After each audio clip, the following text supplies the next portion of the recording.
Salut, c'est Karim. Alors dans cette vidéo, j'aimerais vous montrer comment installer PyCharm et comment le configurer. Comme vous le savez, PyCharm c'est un IDE, c'est un texte éditeur, un éditeur de texte. Si vous ne savez pas ce que c'est cette fenêtre noire, voilà, qui nous permet d'écrire du code à l'intérieur. Et donc, on va tout de suite commencer par l'installer. Donc on va sur PyCharm, Download. Là, il y aura deux versions, la version professionnelle et la version community. Je vous conseille d'installer la version community là, parce qu'elle est gratuite. Ensuite, ben voilà, le téléchargement va se faire. Et une fois que ce téléchargement est fini, vous allez l'ouvrir et vous allez finir l'installation. Vous avez lancé l'IDE PyCharm, vous allez avoir accès à cette fenêtre. Cette fenêtre, elle nous permet d'une part de voir les projets que j'ai déjà réalisés. C'est pas grave si vous n'avez rien ici, puisque c'est la première fois que vous commencez PyCharm. Et ben, si vous commencez, on va créer un nouveau projet. Donc Create New Project, on va l'appeler, je sais pas moi, on va l'appeler test 1, comme ceci. Une fois que ça c'est fait, on va pouvoir créer un environnement. Un environnement, c'est une sorte de bulle qui va permettre d'apporter des librairies et des packages à notre folder, à notre directory, à notre répertoire. Et ben, cela va nous permettre tout simplement d'utiliser ces librairies pour améliorer notre code, pour développer de nouvelles choses. Si je prends un exemple, on va pouvoir installer Pygame. Pygame qui est un interface graphique et qui permet de créer des jeux tout simplement avec Python. Donc on va pouvoir créer voilà, on va pouvoir créer des jeux grâce à son environnement. Donc c'est pour ça que c'est très utile de l'installer de cette façon.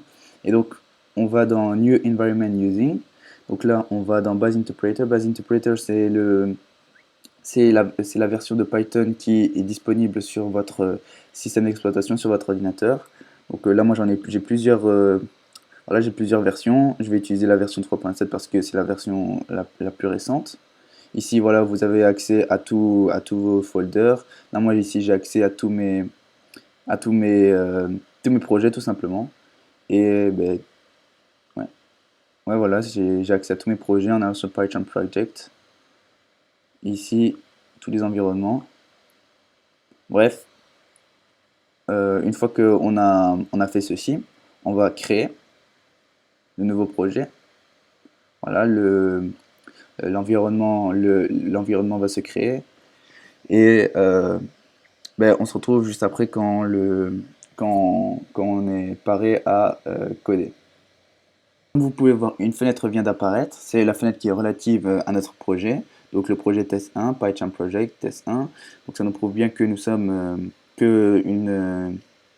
un projet a été créé. Et donc là, on va créer un fichier que je vais appeler main.py, comme ceci. Et là, allez, on va faire une variable a égale 5 et on va juste print a comme ceci.